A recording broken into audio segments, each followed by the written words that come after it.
There it is. Within the contents of this single frame lies a perfect summary of what exactly SpongeBob SquarePants is all about. To me.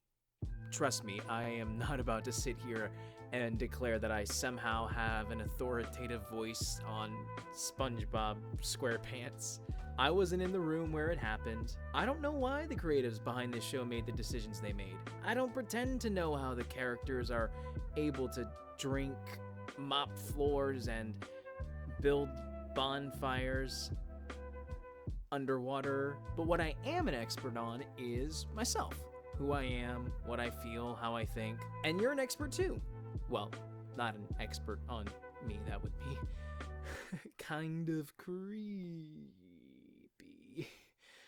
Off to a good start. What I mean is, this is all opinion based. This isn't meant to be like the definitive single best frame in all of SpongeBob. It's just mine. It's my take that comes from a personal place, and I just wanted to share it. And I want you guys to join in too.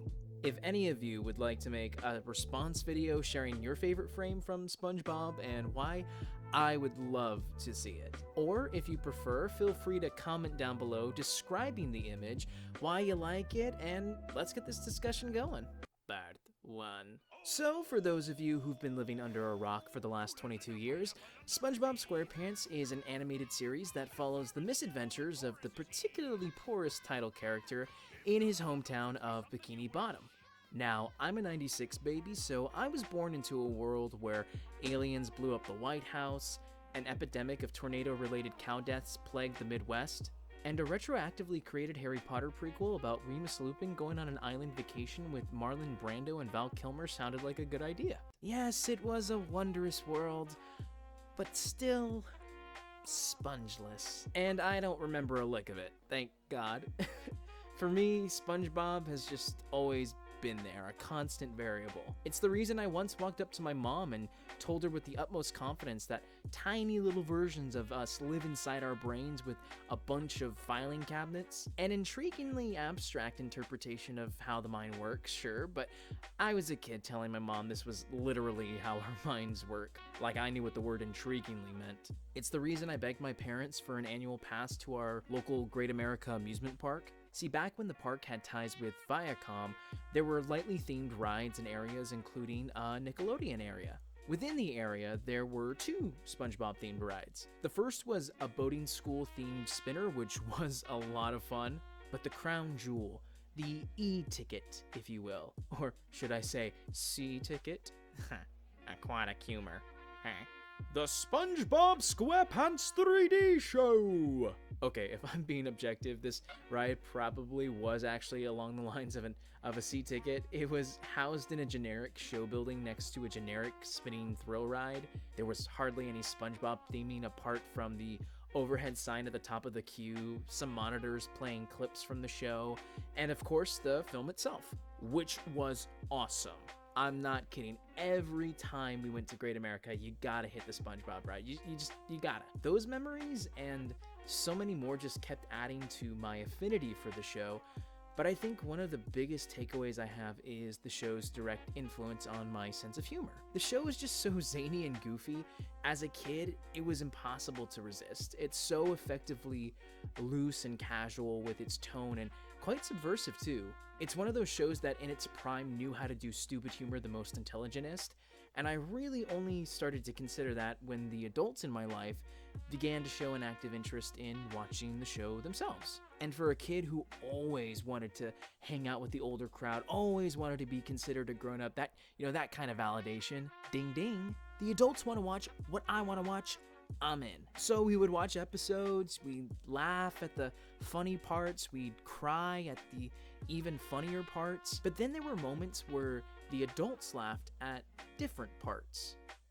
Apparently there were jokes there. I didn't know. It's like, here's a show that I watch all the time that I would consider myself to be very familiar with, yet here's a joke that I never knew was a joke because I never watched it with anyone who ever got the joke, but you laugh anyways. And who hasn't been in that moment? You just want to fit in, feel like you belong, especially with the older kids and adults for me. Reflecting on that, it's clear there was some sort of X factor that allowed this kid show to transcend its specified demographic.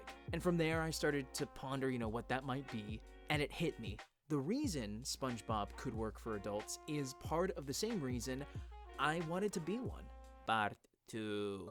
SpongeBob is one of the most endearing fictional characters of all time.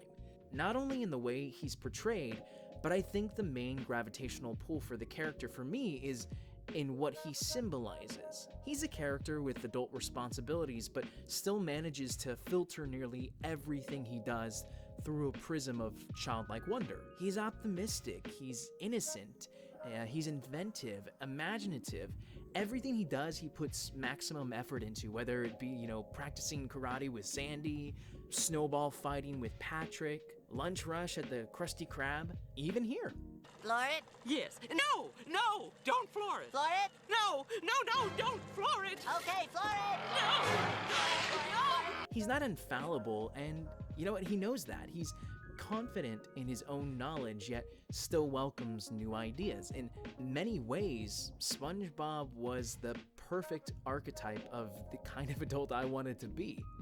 Well, almost perfect. Okay, floor it! And for a long time, I feel like this idolization left me with an overly generalized conclusion/projection that this was the reason adults loved SpongeBob. This is why this piece of art affects them.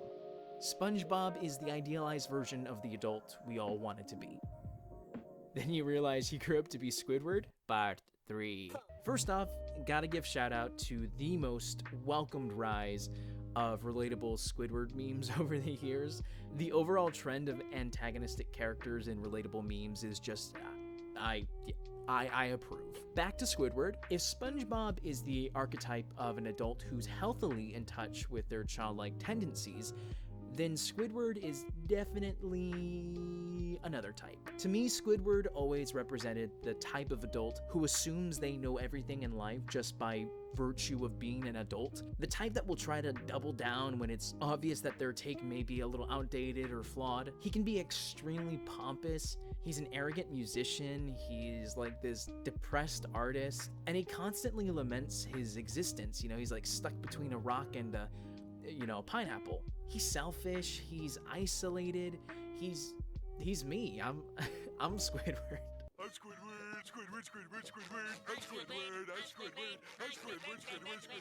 He is the antithesis to SpongeBob, which is why no matter the character grouping in an episode, as long as SpongeBob and Squidward were there, it was gonna be a great time. Drowning, don't forget drowning. Good one, Squidward! Woo! Not on your life, sport. And part of what made those episodes so memorable, undoubtedly, was the abundance of schadenfreude. Can't deny it, it's hilarious, you know what I'm talking about.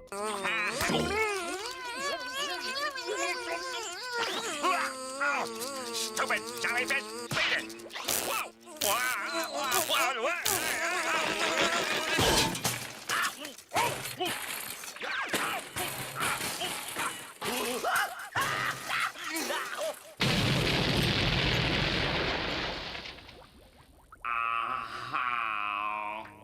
We just love it when Squidward loses, don't we? Again, it's part of what makes Squidward's dichotomy with the rest of the characters work so well. But to me, the moments where this show absolutely sings are the moments where Squidward wins. Part 4. This whole desire to make a video about this stuff really came about when I recently decided to rewatch one of the more iconic episodes of SpongeBob and one of my personal favorites, Band Geeks. The episode begins with Squidward getting a phone call from his rival, Squilliam, who offers him a gig to perform at the prestigious Bubble Bowl. That's right. And there's like no way he can pass this opportunity up. Like how could you? Music is Squidward's passion. It's one of the most prominent, if not the most prominent aspects of Squidward's identity.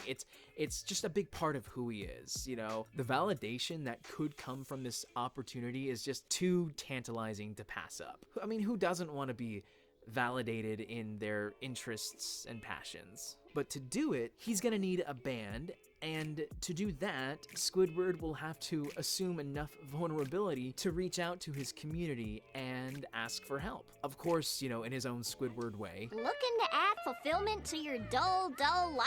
Then become part of the greatest musical sensation ever to hit Bikini Bottom. And be forever adored by thousands of people you don't know. And what's so important about this to me is that Squidward has never had to put this much faith in his community, at least to my recollection. He's taken opportunities in the past to showcase his talents, for sure, and to varying results, but he never invited SpongeBob out to like a music concert with him, or over to his house for like a jam session, or to learn the difference between a fiddle and a violin. Side note, if anyone here knows the difference between a violin and a fiddle, I would love to know, asking for a friend. Point is, it's one thing to perform solo, and another thing to trust your community to perform alongside you, especially Bikini Bottom. Squidward has never been shy about his views of the community that he lives in. He's a very compartmentalized character. He's never usually willing to interact with others if he doesn't have to.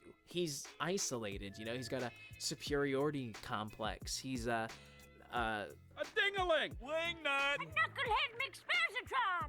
No, it's more like Squidward's such a jerk. Squidward is someone who seriously believes he cannot share who he is with those around him because he seriously believes they could never understand. And they don't.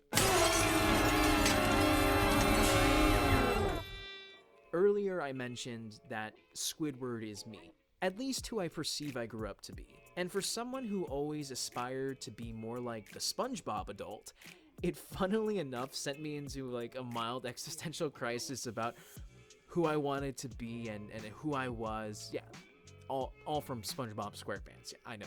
And just to throw this out there, I certainly don't believe it to be so binary. You're either a SpongeBob or a Squidward. No, nothing like that. In any given moment, we're all capable of being whichever version or hybrid of multiple versions of SpongeBob or Squidward or Sandy or, yeah, even the My Leg guy. My leg!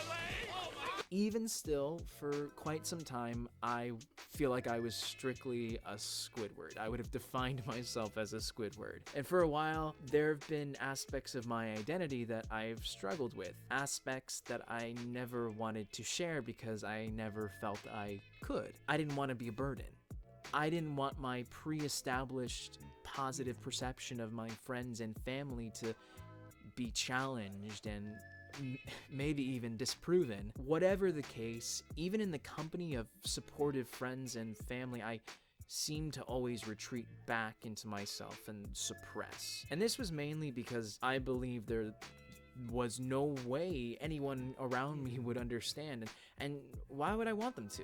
Why would I want to transfer this pain to anyone else? And then you're back to the I don't want to be a burden point, and the cycle begins again. So I kept fighting it on my own. But then it got to a certain point where there were really only two options.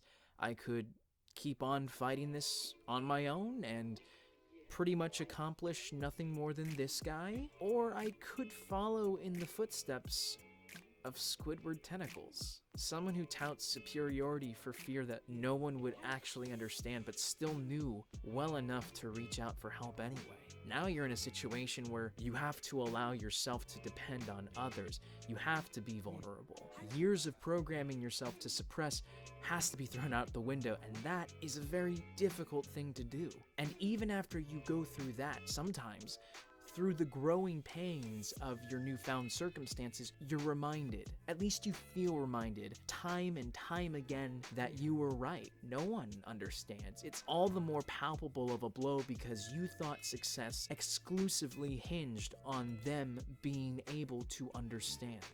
But maybe that's not the case. As Squidward goes to accept defeat, he is surprised to find his band costumed and ready to go, undoubtedly here to fulfill yet another punishing opportunity to remind Squidward that he was absolutely wrong to...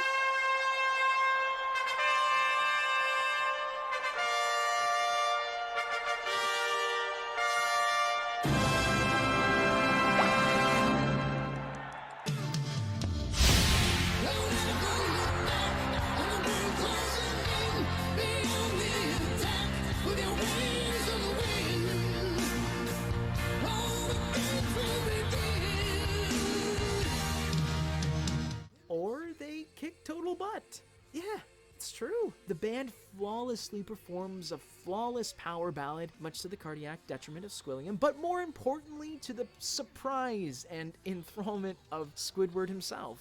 This community, a community he so long degraded, the community he so long removed himself from, the community he so long underestimated, the same community who would do anything to protect their town.